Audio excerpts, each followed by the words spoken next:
I do feel like it's different, and I do feel like it's better, and I do feel like we have a long way to go still, as always.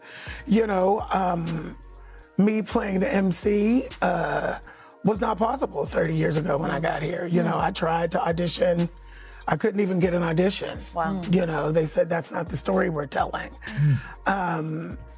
You know, so things have changed, and I want to make sure that I say that. It's so easy to sort of lean into the negative of things, and I want to make sure that there are lots of positive things happening. Who does Nicki Minaj think is the current queen of pop? I don't know. Everybody has the people that are in the industry now, like, they've already put in their work. Yeah. Like, so they're queens in their own right. Do you have your own queen who you view as, this is my queen? No, but there are two women that I have looked up to in the music industry since I've come in it in a different way, just because of, you know, who they are, and where I'm from and who I am. Of course, B and Ree. B and Ree. Yeah. There you go. Thank you very much. I talk about going into the revival of Grease at 24 years old. You know, I played the teen angel. They get beauty school dropout. They gave me carte blanche to rearrange it however I wanted. That was supposed to be a good thing until they put me in 14 inches of orange rubber hair and a spacesuit to prance around like a little Richard Automaton on crack. So I'm a clown. I'm a coon. I call it the Millennium Coon Show in my memoir, because it was. The original white man who played that part wore a suit. Just a white suit and a pompadour. Why did you have to turn me into whatever that is, right? And so for me, it became about, where's my humanity? Where's my human being that I get to play? And when I demanded that, the work dried up. Just like in the music industry. Tell me, who are the performers? Yeah, Nicki Minaj, you got Ariana Grande. Good. Are you fans of either? I think they're both terrific. I just talked to Donald Trump, Oh. and I told him that you were performing tonight. I asked him if he was a fan of yours. Oh. What do you think he said? He probably said, "Who's that?" No, he didn't. He said he's a fan. Really? Donald Trump? Surprise you? Yes. It's been fun, it's been healing, it's been beyond anything that I could have dreamed, because my first foray into the music industry was in 1997 when my first mainstream R&B album came out, Untitled, on A&M Records, and the business was very homophobic and it didn't work out for me so well. And I was told that it would never work out for me because my queerness would be my liability, and it was. In all areas, and then it wasn't.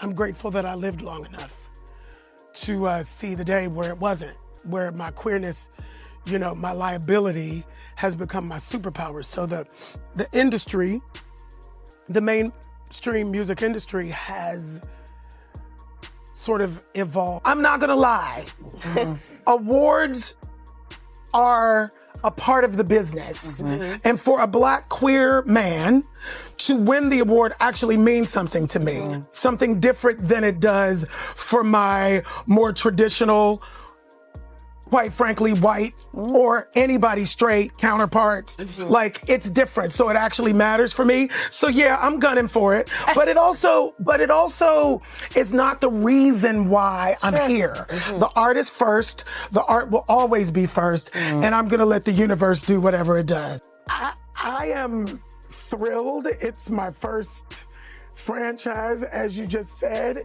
and I'm playing Glenn Close's husband. What could be better?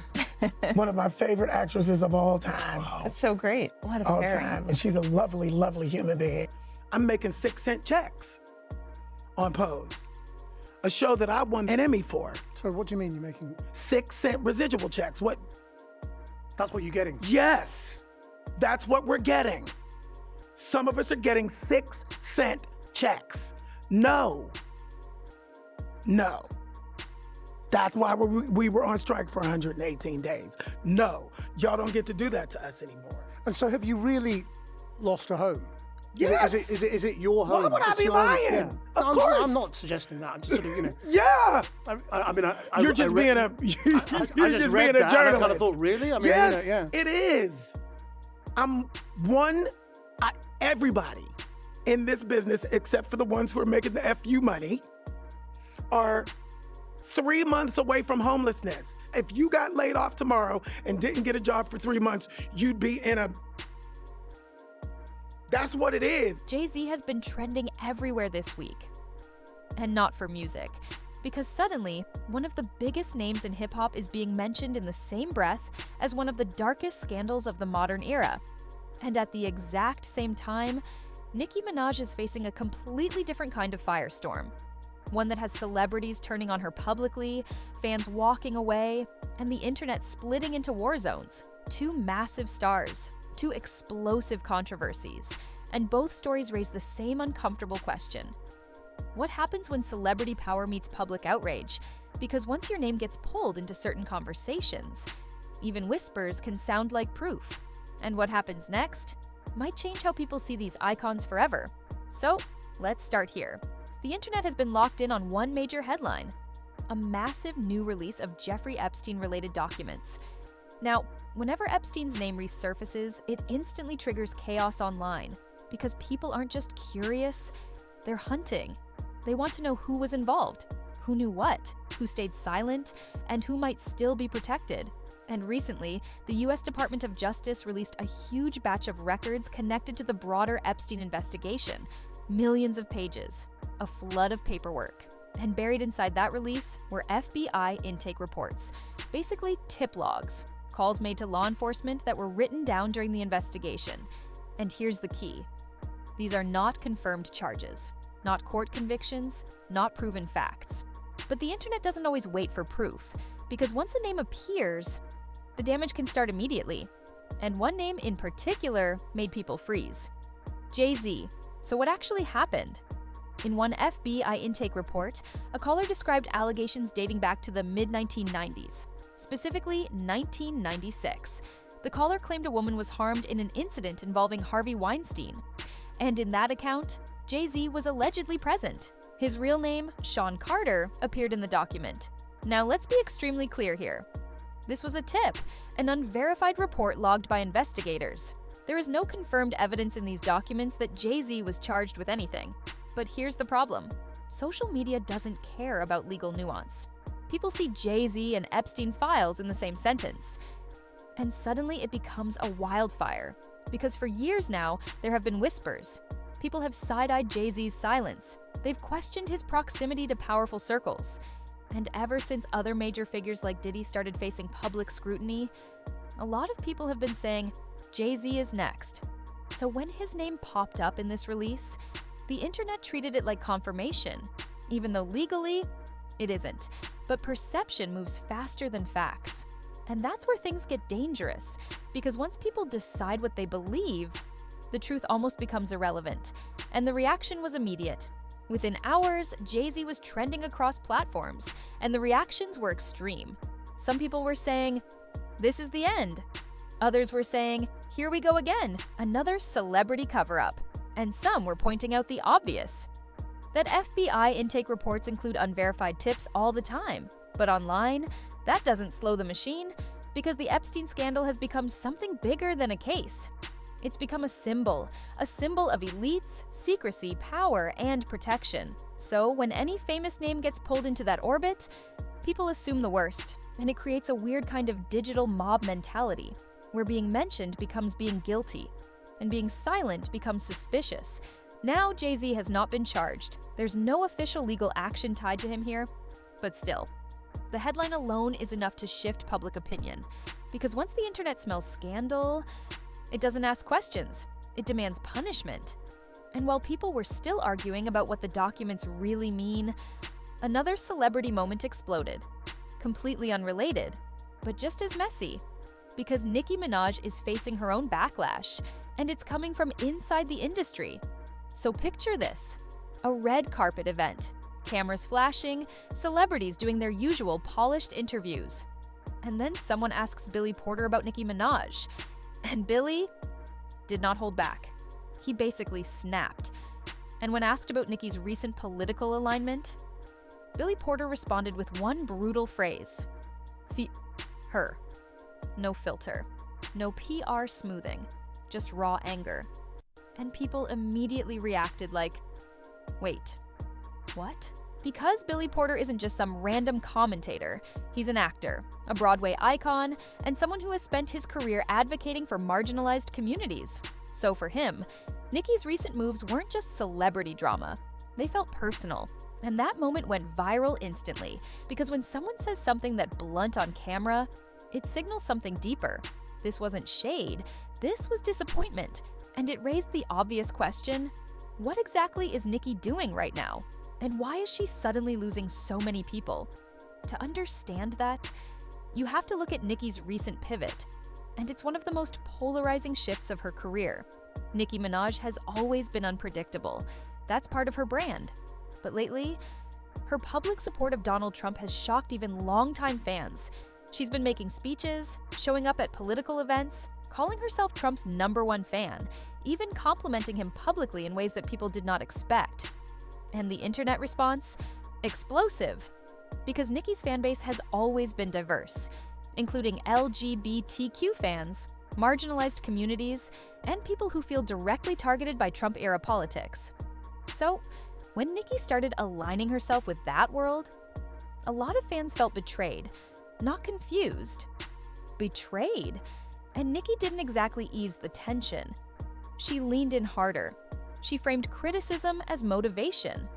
Almost like the backlash made her more determined, and that's when things shifted from surprise to full-blown fallout.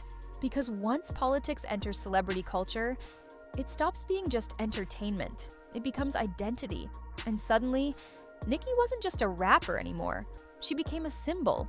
And symbols don't get forgiven easily, but the drama didn't stop with fans. Because celebrities started reacting too. And Billy Porter wasn't the only one watching. Nicki is no stranger to controversy, but this one is different. Because it's not just a rap beef, it's not just a shady tweet, it's her audience turning on her. Reports started circulating that she was losing followers. Former supporters were posting videos destroying merch. People were saying they couldn't separate the music from the message anymore. And at the same time, her loyal fans, the Barbs, were standing 10 toes down, defending her no matter what, saying she has a right to her opinion, saying people are overreacting. And that divide is exactly why this is spiraling, because Nicki has always thrived on loyalty. But now, her fan base is split into factions. And once that happens, the internet becomes a battlefield. Every post becomes a headline. Every appearance becomes a controversy. And Nicki, as we know, rarely stays silent. So people are already waiting for the response. Because 9 times out of 10, Nicki will tweet, she'll go live, she'll throw subliminals, something is coming. And when it does, it will only pour gasoline on the fire. But stepping back, these two stories feel different, yet weirdly connected. Because both Jay-Z and Nicki are dealing with the same modern reality. In today's world, being mentioned is enough, and perception becomes punishment. Here's the uncomfortable truth. We are living in an era where celebrity isn't just fame anymore, it's surveillance. Every name, every rumor, every leaked document, every political stance, it all becomes content. And the public doesn't just watch, they judge instantly.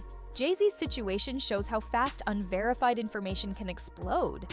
Nicki's situation shows how quickly public alignment can cost you support. And both prove something scary. Celebrities don't control the narrative anymore. The internet does. And once the internet decides you're suspicious, or disappointing, or controversial, it doesn't matter how many awards you have. It doesn't matter how legendary your career is. The machine keeps moving, and it feeds on outrage. But the bigger question is, what happens next? Does Jay-Z respond? Does this fade away? Or does more come out? Does Nicki clap back? Does she double down? Or does she lose even more of her audience?